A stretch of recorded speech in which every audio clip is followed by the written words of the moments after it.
This little dove found its way into our garage and couldn't find its way out, so we had to help it out.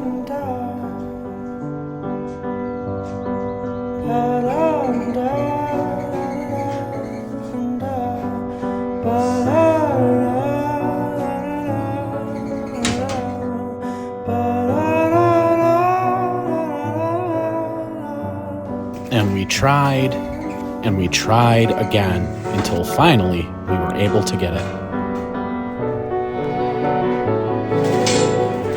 Once safely in the net, I wanted to make sure this dove couldn't fly back out and into the garage or that it could hurt itself. So I quickly got it to the ground and retrieved it out of the net.